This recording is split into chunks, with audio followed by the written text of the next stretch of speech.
lu ci jamono ji corona bi xew ba Macky Sall jamono ji dañ koo ber keroog naka la Daouda Gueye wax ni nañuy waxee quarantaine caaf mooy test quarantaine bon xaaral ma ni ber kon président Daouda war nañ ñëwaat alors mi ngi en quarantaine li tax ñu samp laaj bi coow li dafa bëri ci ndax xel doonul woon gën a dal bu fi premier ministre nekkoon ndax du réccu tamit jamono ji problème yi ñuy jànkonteel dans la gestion des affaires Covid bi moo ci mujj xëy na mais bëri na fi dinañ ko lott lim donc ndax du woon yoon premier ministre poste bi dellu siwaat Abdou Khadre defe naa yow laay njëkk jébbal kàddu gi nga jéem ñu indi tontu ak leeral ci loolu.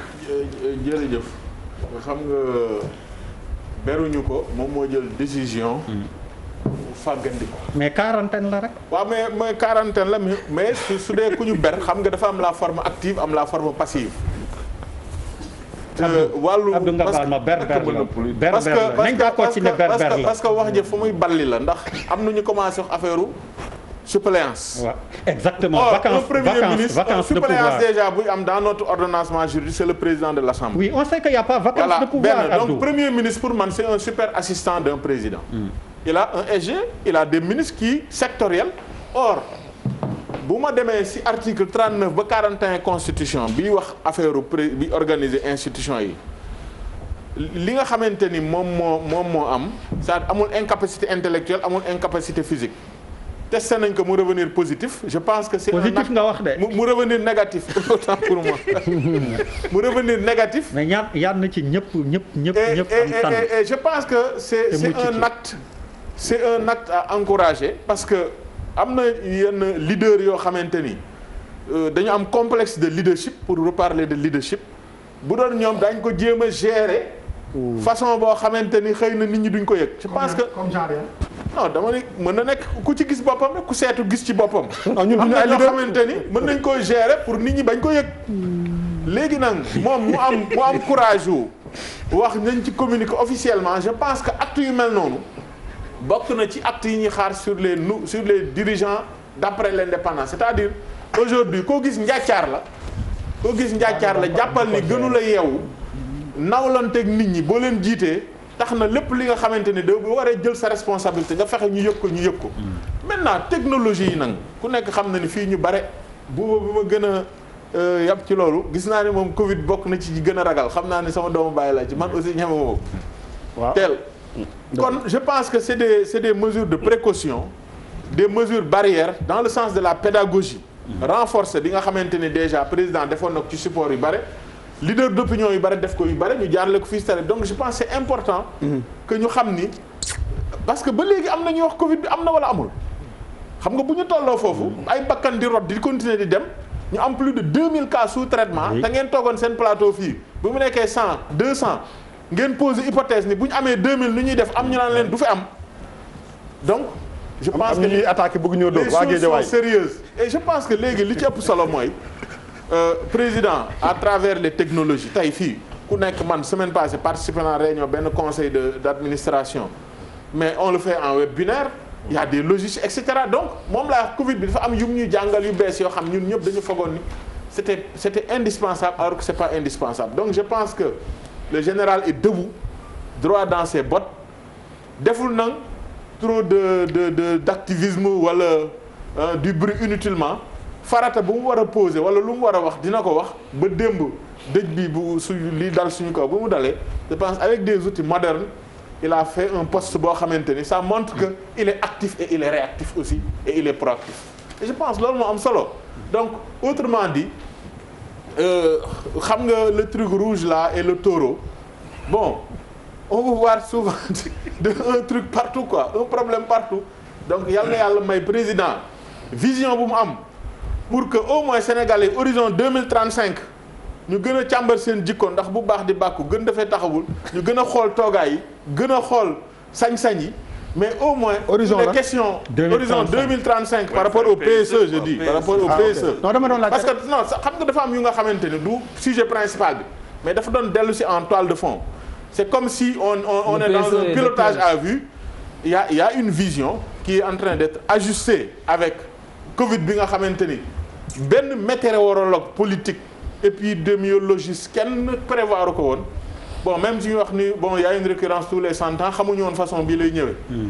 ndax li nga xamante ni képp kuñ ko bëggoon def nit y a quelques années mu bañ mooy muur la nii fas ak mbaam ak xar rek lañ ko daan jox tey nit ku ne buñ la ko joxee yaa koy njëkk jëlal sa bopp daw balaa ngay génn xam nga ne loolu képp ku nga xam yaa ngi ci def démagogie wax nga li nga xam neexu la donc je pense que li ñu war a def mooy tirer si suffisamment des leçons am ci modestie.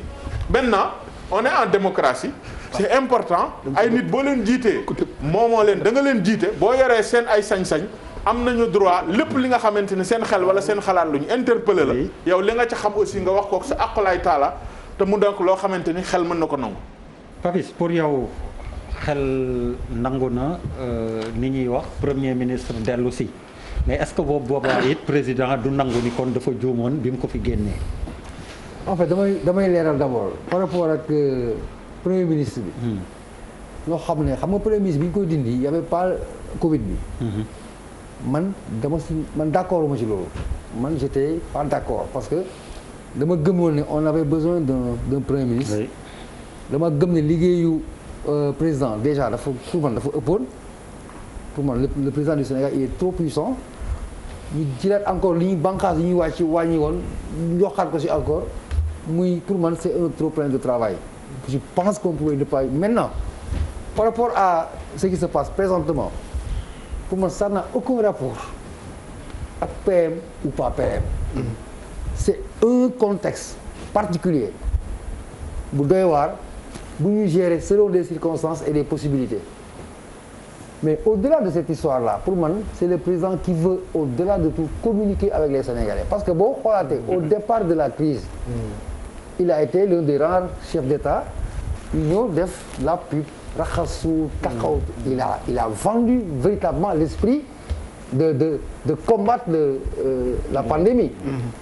C'est dans une suite logique et boo xoolaatee un peu ce qui se passe aujourd'hui dëkk bi fu mu toll tey jii les gens ont peur mais monsieur le maire tu dis que tu as peur mais tout le monde a peur on avait peur et maintenant c'est la psychose quoi on a dépassé même la peur c'est la psychose avec tout ce qui se passe plus ñuy dem plus mu gën a yokk plus les morts augmentent et moins les gens sont c'est bizarre quoi plus il y a des wax ko ci wolof ma ne plus muy gën a grave mooy nit ñi di gën a vigilant di waaw dafa doy waar quoi dafa mel ni ko dañoo démystifier la mort wala je sais pas qu'est-ce qu'il explique mais man si sama xam-xam bu ndaw dama ne président il est conscient de ce qui se passe Sénégal aujourd'hui on parle de quoi on est en train d'être dépassé dans nos établissements par rapport à Covid bi mais président bi moo ñu ëpp information il a plus d'infos que nous pour man si sama xam-xam bu gàtt il est en train de montrer aux Sénégalais que da ngeen teel a taxaw parce que ce qui s'est passé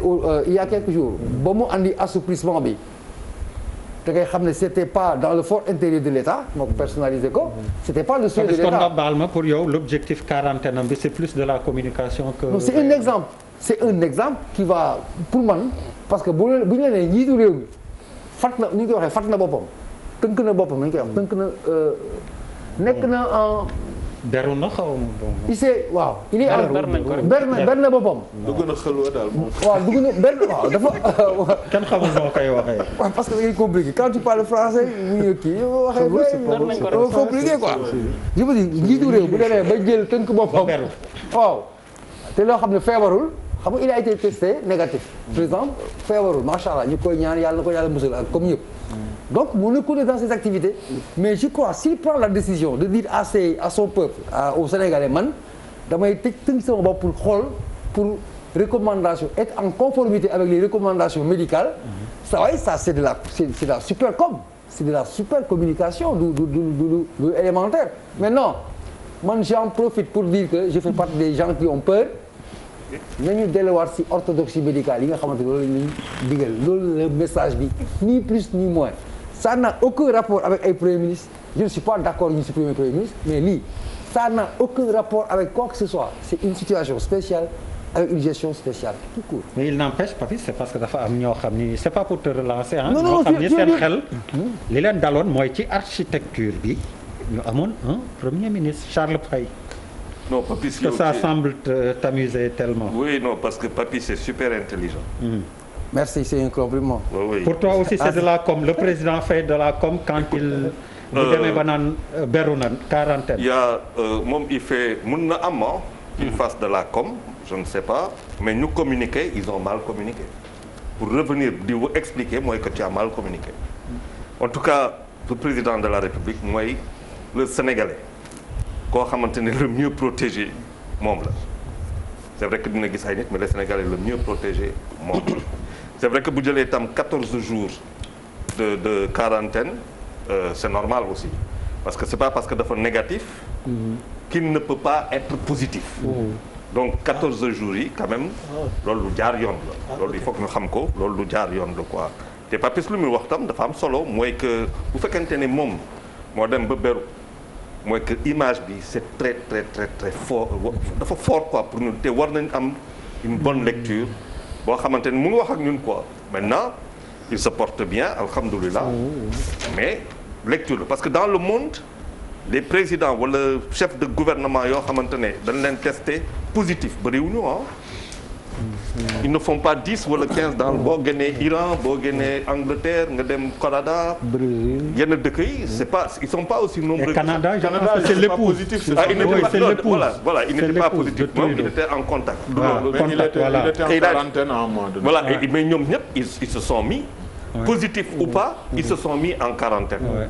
Donc boo demee ba ñooñu boo xoolee que quand même ça ne fait pas 30 ça fait pas 20 personnes dans le monde nga xamante ne président lu ñu koy protéger am na solo donc je pense qu'effectivement mu ngi wax ak ñun de ce point de vue là. Maintenant concernant lu ñuy wax ni l'affaire du Premier ministre et tout ça bon moi je vois pas de problème ay suppléance parce que article 31 de la Constitution règle na ko le président n'est pas empêché. Il n'est pas voilà quoi donc il assume totalement sa présidence. Maintenant Premier ministre waaw bu ñu xoolee que tey ça pour loolu tax ma ne que Papy c'est super intelligent loolu c'est l'autre marchandise qu'on veut nous vendre. Le retour d'un Premier ministre. Parce que nga bëgg ko wala nga bañ ko bu dul tey 2023 dina am bu ñu demee 2022 wala 23 bu ñu demee aux législatives waaw mu am Premier ministre. Parce que lu loi teggi loi moo koy tegaat. loolu rek moo mun a am aujourd'hui le président amul Premier ministre boo xamante ne il est responsable devant lui amul Premier ministre boo xam ne il est responsable devant l'Assemblée nationale. Le président il est seul. Est-ce que ça peut continuer? Coordination liggéey boo xamante ne est-ce que ça se passe comme il veut en dépit am na fi ñaari secrétaire généraux defe naa mais est-ce que ça se passe comme il veut kooku beneen affaire la quand bien même que Premier ministre c'est pas le patron des ministres day coordonner rek c'est un super coordonnateur non il n'a aucune hiérarchie par rapport aux autres ministres ça il peut pas dire à un ministre tu exécutes ça il peut pas imposer ça il faut le savoir un Premier ministre c'est le premier des ministres. Oui, premier ministre interparle. Mais côté hiérarchie, il n'a aucune hiérarchie par rapport aux autres. Ba mun leen imposer quoi que ce soit. Mais le président lu mu mun a def mooy demander leur révocation bu dee ñooñu liggéey. Non, il faut bien voir. Il coordonne les actions. Il coordonne, c'est-à-dire dafay coordonner l'action gouvernementale. Liggéeyam mooy que gars yi bañ a voilà dem dans tous les sens. C'est pas autre chose. Donc bu fekkente ne hiérarchiquement Charles moi je comprends pas hiérarchiquement il est au-dessus de Oui, comme il dit. parce que il y a un premier ministre protocolaire. Il y a un protocole. Le premier ministre. Charles, le premier ministre il est puissant, il est le premier ministre, il est le patron des autres ministres. Il doit exécuter les lois. C'est le chef de l'administration. C'est le chef de l'administration. De l'administration. Mais c'est pas le plus important. C'est pas le plus important. Non, c'est pour juste dire que soxlu ko forcément. Et c'est parce que soxlu ko forcément le que dindi comme Senghor l'a fait avant lui, comme Abdou Diouf l'a fait. buñ ko fàtte on a eu 15 premiers ministres ci biir Sénégal. 15 premiers ministres rien que Abdoulaye Wade il en a eu 6. Rien que le président Macky ñaata la ci am. Forcément, c'est pas une question dans la continuité. Affaire bi ce n'est pas une action dans la non de loolu. Voilà, c'est un fusible. On en a tout dit. Wax nañ lu bëri ci Premier ministre. Mais on n'en a pas besoin d'autant plus que c'est un porteur d'eau. Et ça, on l'a dit ici. Moi, je me rappelle bien. buñ ko fi wax DER. On avait beaucoup ciré. Il y avait Barka était là. Et qu'on avait théorisé que le président n'avait pas besoin de Premier ministre. Et puis 3 jours après, peut-être que bon, je sais pas. Mais dëgg bi loolu la. Allez, yow Ouais, tu y vas. Non, yow, il arrive de te confiner sans pour autant que tu sois malade. Oui. Ce qui veut dire qu'on peut se confiner un confiné n'est pas un hospitalisé mën nga confiné wu te doo feebar donc il s'est mis en quatorzaine parce que il a été en contact avec quelqu'un. Combien de fois? On t'a précisé ça? Non, il s'est mis en quatorzaine 7 fois-ci. Non, dama ne combien de fois la nekk en contact avec la personne? On te l'a pas précisé le nombre. Oui, mais nee nañ ñu après avoir été en contact avec avec benn député bu positif. Est-ce que député bi la non on n'a pas précisé. Une personne la ñu wax ba léegi mënuñu la wax kan la. waaw ben oui il s'est mis en quatorzaine parce que dafa nekk en contact ak benn nit. mais li paradoxal mooy je suis négatif. mais je me mets en quatorzaine. Mais il peut développer période d'incubation. D'accord Voilà. d'accord Période d'incubation. liñ ci mun a jàng c'est très simple. mooy li Papis wax la c'est de la communication c'est dire aux Sénégalais feebar bi mu ngi yéeg benn niveau te man sax bawuma. Oui. te man sax bawuma. loolu rek la bëgg a wax. Oui. C'est très pédagogique. Absolument. Comme c'est de la pédagogie en termes de communication. mooy man mii di président ni ñoom Boris Johnson nekkee woon ci situation bi premier ministre Canada nekk ci situation bi. noonu laa mën a nekkee ci situation bi bu fekkee bu fekkee tey bu ma génnee ñu communiquer avec ses volontaires. communication bi bu mënee dimbali askan wi. ñu jàpp ni Covid bi dëgg la parce que sénégalais yi mën a dellu ginnaaw defaat les mesures barrières taxawaat defaat benn recul par rapport ak affaire bi pour man ci loolu kese la nekk donc c'est beaucoup plus dans la communication que. alors Abou communication je pense que dama si gis beneen angle mooy le président de la République la personne morale du pays. bu demee maanaam ba tawat ñu ci am information bu incomplète ba léegi xamuñu ban condition la ko amee c'est grave. ak aussi tawatul mais effectivement foofu laay waxee c'est-à-dire que information bi ba léegi maanaam ban condition lañ ko testé négatif kan moo ko jox ba léegi loolu amuñu ko. non effectivement. léegi c'est-à-dire que ce qui est grave ci loolu muy lan muy même en fait même bu amoon même bàyyi ci kër même bu doon sax dafa feebar war na dëgër lu tuuti ndax aussi non mais effectivement parce que aussi moom moo fi taxawoon ne l'heure est grave. te je pense que ni moment bi soxlawuñu vraiment. Abou da nga ay jiitu réew mais Abou yaa ma gën a contre nag président. non contre ma ko léegi loolu c'est-à-dire que xam nga Macky Sall toujours ñun lu ñu dàq ci actam avec le temps nous donne raison xam nga la suppression du premier ministre ñu ngi ko doon dàq daaw ba teg benn collectif ak ay ñoom Abdourahmane Sow ñoom docteur Babacar Diop ba ñu jàpp leen ci tëj leen ci. donc je pense que ne tey jii nii ak li xew nii c'est-à-dire que loolu dafay ñëwaat taxaw ne suppression wu premier ministre bi. c'est-à-dire que dafay créer problème bu mag ci administration bi parce que le premier ministre aussi quoi qu'on puisse dire aussi c'est l'assistant du président de la République. Le président de la République avec son agenda aussi chargé aussi. ak yenn questions yi ak ay protocole ak surtout le protocole c'est aussi foog ñu régler ko foog ñu régler questions yi am na protocole c'est-à-dire que pour même voir le président certaines questions administratif avec la lenteur administrative etc. Mais aujourd'hui on a besoin vraiment d'un premier ministre qui reçoit les syndicats qui reçoit je sais pas il y a des grévistes par là. Mais ça n'a jamais rien réglé. Voilà avec son agenda qui reçoit la personne avec qui il a été en contact. bu ñu génnee le premier ministre. mais aujourd'hui on en est là parce que loolu yëpp tey jii nii lan moo ko andi. li muy wax xëy na effectivement moi je le comprends ci angle li ñuy wax. il n'a plus de non oui moi le président n'a plus de fusible. et buñ ko waxul it loolu lañ ko doon mais dafa am oui vas-y Bouba. non mais on a plus de. non pour il a Ndiaye pour man il en a besoin. mais non pour 30 minutes. plus de DC plus de. est-ce que un PM sert de fusible. de fusible. waaw mais non mais ñaari. su ma ko waxee aussi il faut le comprendre. ñaari affaire dafa am. pourquoi ñu indi coowu premier ministre bi commencé ko teg ci table bi déjà loolu pour man question bu ñu war a poser la. bon na nga ci tontu waaw man sénégalais la su président de la république dafay communiquer.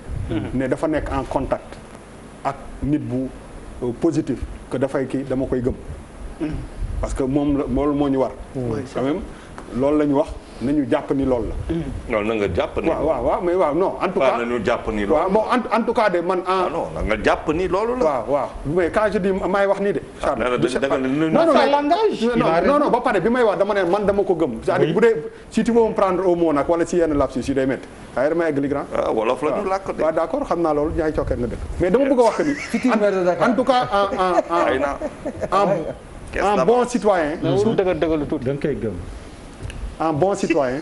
waaw léegi nous sommes de mauvais citoyens. bul ko wuyu. non dama koy bàyyi non dama ne. Sall bàyyi ma egg waay. dama ne la man bu communiqué génnee. ci président de la république ñu ne lii la damay jàpp ni loolu la. man mu nekk naan est-ce que du dëgg-dëgg jusqu'à preuve du contraire damay jàpp ni loolu. mais li ma jaaxal mooy di nga jamono ji ñu nekk priorité yi dafa am fenn fu mu war a nekk. fudul ci benn débat boo xam ne. peut-être que dañ ñu koy imposer. on est quand même au Sénégal réew moo xam ne ñaar wala ñetti nit mën nañu nekk derrière benn affaire jël benn sujet teg ko ci kii bi. teg ko ci kii bi ba détourner attention yi ci kii te je pense que moment bi ñu nekk suñuy attention ci yu gën a am solo la war a nekk. personnellement pour man suppression au poste premier ministre c'était un acte politique du président de la République. si fauteuil bi ne ci ginnaaw bi la bàyyi mu vide kenn du xam dara brouiller carte yi on le sait depuis le début que yéen a ngi wax que ni premier ministre yi dañu fi bëri woon changé nañ fi lu bëri boobu ba léegi jox fi benn indication que ni soxla na premier ministre et pour moi personnellement je pense que c'était un choix politique parce que même l'absence de premier ministre dafa tax ñu bëri commencé sax di yee possibilité troisième mandat bi parce que yooyu yëpp dafa am ay firnde yu mu mën a jox nit ñi ba ñu am ci benn jàkk nañ ci tey parce que aussi mën na nekk loo xam ne day jóge ci suuf détourne nañu de l'essentiel. Le président de la République pour man il a toujours été presque en quarantaine qu'on se dise la vérité. président de la non xam nga lu tax boo xoolee ci conseil des ministres yi. ils sont pas mi ngi këram gars yi ñuy dox no ñuy def kii visioconférence. non retourné na retourné na mais en tout cas en réalité. le président de la République il est protégé ñun ñii ndegam ñun ñii nan waxante dëgg ñun ñii rek du ñu jege nit pan ci 1 mètre donc pour man loolu c'est pas le débat fu mu nekk nii moom mooy c'est pas de se mettre rek en quarantaine toog parce que être en quarantaine mi ngi am faculté am yëpp mi ngi liggéey feebarul li am solo moom mooy que ñu taxaw ci fi ñu toll ci feebar bii tey pour man loolu moo am solo parce que feebar bi mi ngi commencé jël benn ampleur boo xam ne ça va dans tous les sens c'est lourd pour tout le monde dafa commencé diisaay boo xam ne bu ñu commencé di attardé wu sur des détails xam nga yoo xam ne peut-être que c'est pas le plus important pour man période bi jëlaat dem faliwaat benn premier ministre réorganiser waat gouvernement bi yooyu yëpp amuñu sax jot boobu fu mu nekk nii parce que fi ñu toll énergie yi dañ ko war a def feneen nan waxante dëgg ki fi nekkoon premier ministre mooy premier ministre ci suuf ba léegi parce que mi ngi waa ji tourné mi ngi ci wetam nan waxante dëgg c'est pas que daf ko jël génn maa nga ca pale ba sës rëkk ci moom saa yi nan waxante dëgg ay non ay kii la rek ay kii la rek nii mais en réalité premier ministre bi demul fenn mi nga foofu ka daan def liggéey ba moo sës rëkk ci moom mais kon mënuñu ne dem na il est là mi ngi koy yónni mu ngi koy kii mi ngi gérer ak moom le plus important mooy nañ leen bañ a affaire bi détourner attention bi sur l'urgence l'heure est grave boobu tey la heure bi grave et bu ñu deful attention Sénégal dañu mën la ci période yu mel ni dañuy jël nit yi jaxase seen xel ba ñu génn ci l'essentiel di waxi ay dañu waroon am premier ministre ak ay kii on est dans une période très difficile te dañu war a tey taxaw jàngat seet fan la ñu jëm man xam nga lan laa bëgg ñu wax ma fii ak ñeenti weer lan moo fi war a mën a xew ñu commencer préparer wu en conséquence loolu moo am solo mais topp di ay détails yoo xam ne amul benn njëriñ je pense que mën na ñàkk. Pape Djibril bismillah waxtaan bi ay yoonu Tivaouane bee ko jàpp. bët yaa ngi sew kañ massa. waaw donc man je pense que ne déjà bu président dañ koy ñaanal suñu borom mu sàmm ko musal ko comme sénégalais yëpp ñaan ñi tëdd ci lali hôpital yi aussi ñu jóg parce que c'est lourd surtout pour le personnel soignant ça devient de plus en plus intenable te ci biir kii bi aussi ñëpp yëg nañ ko ñu ci bari ñu nekk ci centre de traitement yi ñoo ngi waaj a dem ci mouvement d'humeur ne dañuy grève parce que liñ leen diggoon joxuñu leen ko je pense que loolu aussi président de la république fi mu ne nii xam naa ne moo ëpp soxla ñëpp parce que affaire bi moo ngi gën a diis de plus en plus te Bouba wax na ko horizon bi kenn xamul fan la ñu jëmee kenn xamul fan la ñu jëmee kenn xamul nan la ñu mën a projeté woo ci domaines yi nga xamante ni moom moo gën a stratégique kenn xamul fu suñu koom tollu tey kenn xamul fu suñuy réserve tollu tey kenn xamul lan la ñu am tey ji pour mën a tenir ci benn durée bi récession la ñu jëm wax na ko ba kañ la ñuy yóbbu récession la ñu jëm ba kañ la ñuy yóbbu donc les choses seront de plus en plus difficiles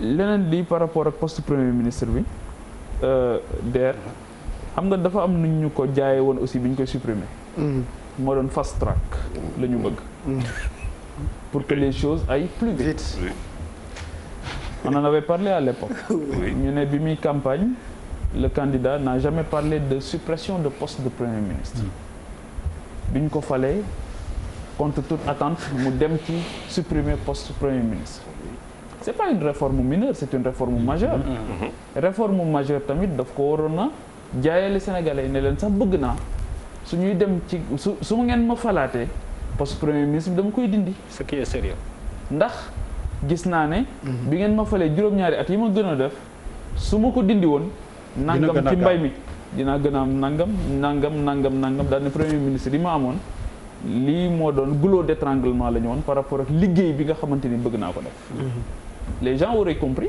et les gens auraient aussi arbitré ci dans un sens ou dans un autre tel n'a pas été le cas on l'a constaté mu mettre ñu devant le fait accompli ñu ñëw ne dañ koy supprimer parce que dañu bëgg affaire yi gën a gaaw fast track léegi nag sunu réew tamit dafa bokk ci talon d'Achille yi mooy évaluation est-ce que bi ñu supprimer poste boobu évaluer nañ li nga xamante ni moom lañ ci gagné valeur ajoutée bi ak li nga xamante ni loolu la ñu xañ y a des gens qui posent le débat oui boo suivre am na ci ñoo xamante ni il le pose à dessein aussi oui waaw niñ koy defee yëpp xam nañ ne bon nit ñi tamit dofuñu yaa ngi dégg su fekkee ne président de la république aussi dafay dem quarantaine peut-être qu'il travaille sur un gouvernement il prend des distances comme mënul dem Maroc peut-être mu ne bàyyi leen ma feex mu liggéey ci gouvernement non may ma léegi yow kon da nga am xibaar ni dañu war a remanier wala lan Pape wax ñu xam nga ñun xamuñu xëy na nga tane ñu dégg naa Abdou kon loolu dig ñu ci wéy de mbaadu il y a beaucoup de débats laaj Pape rek xëy na moom non yow bii la ñuy laaj yaa bokk foofu Pape dafa non moom mii moo bokk foofu moom la ñuy laaj exactement interrogation bi ci ma doon même envie de lui retourner la balle mais bàyyil ma laaj Mamadou Berté yow daf la fi fekk ba pare am lay waaw boo daanee beneen question bi aussi mooy très sincèrement coronavirus aussi dafa mel ni ñun yeneen réew yëpp fi mu ne dañ naan ñun lan la ñuy jàng ci coronavirus les enseignements tey jii boo xoolee débat yi posé wu feneen yëpp le débat c'est sur la recherche sur l'industrie sur le numérique sur ces questions importantes yi nga xamante ni dafay impliquer suñu tey ak suñu ëllëg potentiel le capital humain bi nga xamante ni am nañ ko pour mu porter lool mais coronavirus ci suñu réew nii mais dafa mel ni sax daf ñu wan sax ban taille de gouvernement lañ soxla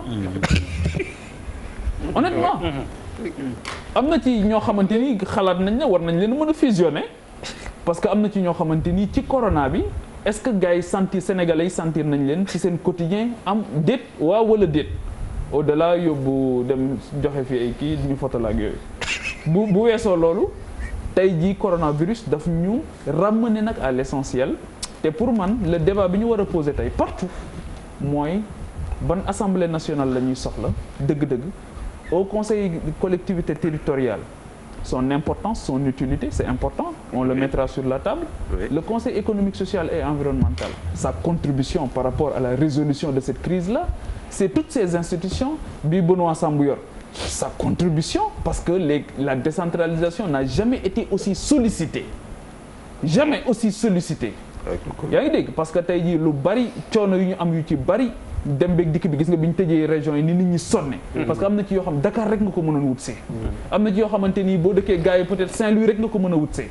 am na ci yoo xamante ni Tamba rek nga ko mën a wut see wala Faye rek nga ko mën a wut see. donc pour man loolu mooy les questions essentielles yi nga xamante ni tey loolu moo war a nekk sur la table. et pas ay questions premier ministre s'il a envie de faire revenir le poste de premier ministre pour porter un coup de canif à son autorité mais na ko indi. Mamadou Berté. waxtaan bi di la. waaw wax bi sore na xóot na am na yu bare yu ñu dévoilé. man dama jàpp ne njiit ndam lay wut. donc lépp lu koy may mu mën a réussir ci liggéeyam dana ko def lépp lu mu yaakaar nag ne dana ko xaw a nasaxal dana ko xaw a teggee jëlee boor moo tax bi muy wax sànq ne fast track ba taxoon mën naa ko jàpp mën naa jàppit ne bu demee ba contexte bi changé ba demeetul noonu xëy na fast track contexte bi ñu nekk nii soxlaatul loolu xëy na mu tëral leneen waaye li ma cay jàpp daal mooy ne ak lu mu ci mën na namm teg na doon loo xam ne mooy li gën ci réew mi mooy li gën a yombal doxin bi te gën ñoo may ñu gis yoon pour génn ci Covid bi ni mu ko waxee te yaakaar naa loolu mooy priorité yi maintenant bu fekkee ne am na ku jàngoro bi jàpp ci ñi ko jege ba tax mu ber boppam je pense que baax na citoyen xam ko ndax tey juma dama gis ni ñu daan doxee dafa mel ni dañ jàpp ne feebar amul donc message yu mel noonu yaakaar naa da leen di fàttali ne jàngoro jàng fi ba léegi te war nañ moytu comme nañ daan moytoo ca njëlbeen am na ci nag leneen loo xam ne depuis un moment maa ngi koy xalaat am na ay at mooy rapport sénégalais ak risque rapport sénégalais ak danger rapport bu compliqué la sénégalais dafa nam ma ji jege ci yooyu naan dogal atte mais du loolu danger beneen rapport lañ ci war a am mais yaakaar na yëpp nag dana ko ci gën a yee loolu daal mais où est le rôle de la protection civile c'est à la protection civile mais de communiquer dëkk yi nga xamante ni Covid ba dafa génn outil bi ñu gën a utiliser mooy la protection civile parce que justement c'est la protection civile moom moo lay wax rapport bi nga am ak danger moom moo ci war a communiquer où est la protection civile c'est quoi son budget donc non mais on a posé les questions bien je pense que Papis waaw rapidement avant may dem ci jaay ñu dem c'est l'invité vas-y après je vais allez bismillah sëñ bi kon bu ñu tënkee daal coow li bu ñu waxantee dëgg seen boor la génnee de plus en plus ñi ngi koy réclamer ak li ñuy wax est-ce que du remaniement bi ñuy coow kon dafa mujj beru pour jéem ko def gaa ñi bañ a ñëw ci nopp li di wax ju bëri ak di influencer. jërëjëf xam nga jaanu téeméeri bopp dina jafe nga xam ban bopp mooy ci jëkk jaanu téeméeri bopp jaanu téeméeri bopp nee na dina xam man de boog dina ma jafe ma xam ban bopp mooy nga tënkal ñu ko rek mooy xam nga jàll ci xam nga en matière de stratégie dafa am offensive défensive am réplique am manipulation en matière d'espionnage et de contre-espionnage yooyu yëpp day am donc xam nga mbir yi man non du ma wax loolu c'est-à-dire mën na nekk ku ne mais yaakaar naa ne président li ma xam ci moom ci responsabilité ak situation bu ñu nekk président talul loolu sama yaakaar bu rafet moom nag sañ-sañ la am na loo xam sañ-sañ la boo xam moom moo mën a am initiative loi am na loo xamante ni sañ-sañ la pencu ndaw réew mi kese la ko sénégalais yi jox ndax il faut que ñuy delloo buum ci boy bu am na loo xamante ni sénégalais yi ko moom am ñu ko dénk ku nekk liñ la dénk nag da ngay xam fi sa bos commencé ak fi mu yem mais ma yaakaar ni tey fu ñuy waxee question de vie ou de mort guerre yenn yi da nga daan ñëw ñu ne dañuy def attaque telle puissance damay def des frappes aériennes j'ai planifié je fais 15 jours mais guerre bi nga xamante ni moom xamoo kañ lay jeex ñaan nañu yàlla mu teel a jeex ñi ngi def ay ajustement am na ay choix yu ñu def yoo xamante ne dina régler en même temps des problèmes structurels par exemple tey fu mel ni vallée de l'Anambé bu ñu demee ba xam ni mënatuñu continuer di importer ceeb bu ñuy wax dañuy commander bokkoon na ci clause yi wala conditions yi ku mën a jaay ceeb bi ci njëg gi ba pare mu teew fii Sénégal du looy wut jënd bitim réew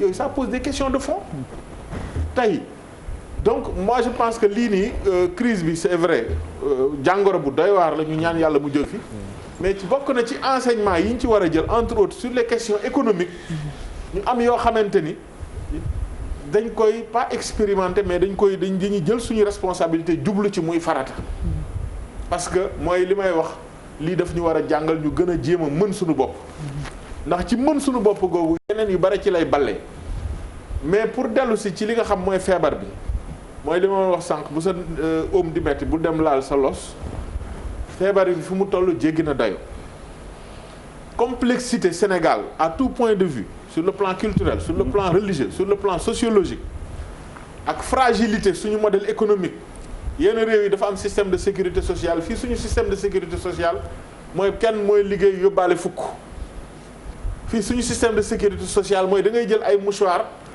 jógee Pàkk Lambaay wàcc ci plateau jaay ci fukk dem marché Castor ndugg yóbbu sa kër am loo tàngalal xale yi on n'a pas les mêmes systèmes structurés moo tax même le débat sur le confinement wala le déconfinement en mois total ou pas ce débat là mooy on est toujours dans le glocal c'est-à-dire même su fekkee Sénégal dafa tijjeeku ci àdduna tamit pensée bi mën a nekk global parce que y a des règles universelles y a des valeurs universelles yu nit ñi partagé mais toujours dañuy war di dellu ci suñu ay réalités locales suñu réalité yooyu nag moo ñu war a guider aujourd'hui ñu xam ni am na loo xam waratuñ ko maslaa suñu biir feebar bu ñu ko bàyyee muy continuer di dem dégâts yu mu nar a def ay du yem ci boppu borom kon même bu dee président dans un exercice boo xamante ni moom kese ci cëslaay li au finish moo mën a xam pourquoi mu choisir façon communiquer bi ñun jàngat bi ñu ci mën a am bu rafet te mu jekk ci démocratie fu mu toll bokk na ci un objectif de communication politique mais surtout de pédagogie je pense que pédagogie dafa am solo ci réew kon li nga xamante ni moo am nag maintenant xam nga remanier président bu ko neexee nee nañ ma Senghor ca taarix dafa signé woon benn décret ki mu folli woon ni c'est illégal parce que à l'étranger da ko signé xam nga ci baat bu neex bi mu ni j'étais à l'ambassade du Sénégal à Paris qui en diplomatie est un territoire sénégalais yow ko xamante ni boo nekkee Rabat à l'ambassade de Sénégal boo nekkee Popenguine boo nekkee Fatick boo nekkee yoon may na la nga changer leen ni je pense que débat boobu à moins que nag ñenn ñi muy ci opposition wala ci ñenn ñi nga xam nekkuñu ci vision ñenn ñi nga xam dañuy wuyoo ni njabootu président lañu ci mandat bi ko Sénégalais yi dénk ci résultat yu ñu ci rendu yu ñu ci war a joxe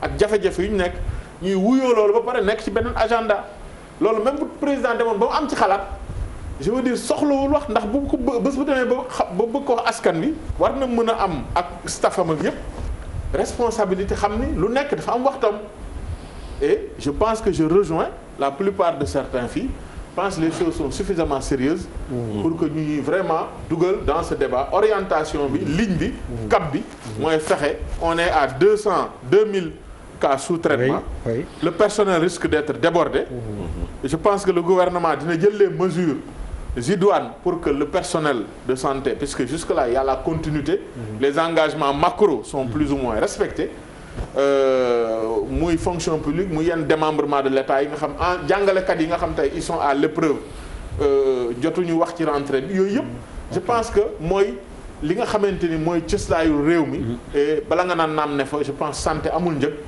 lépp li nga xam moo ci war je pense que le gouvernement ne ménagera aucun effort pour que sénégalais yi vraiment mën a tal seen bopp mooy muy mën a am wér-gu-yaram jàngoro ji yàlla dindi ko Sénégal dindi ko fépp ci àdduna bi. Je pense que c'est le lieu de dire que fi ñu toll nii aussi wax nga ko 2000 cas sous traitement la ñu nekk am nañ 2000 cas yoo xam ne ñu ngi ci lal yi aussi officiellement on est à 98 ñoo xam ni ñàkk nañ ci seen bakkan même si bon malheureusement on s'attend à ce que bilan wu bi ñu dëgmal eh bien que le cap des 100 soit officiellement franchi officiellement en attendant le communiqué donc du ministère. Donc Pierre nu ñuy def rek pour mu bar dugalal ma choc de la semaine mënuñu ci bañ a wax loolu tamit lu askan bi di jànkonteel la mooy ñàkkum ndox mi très rapidement rek ku ci nekk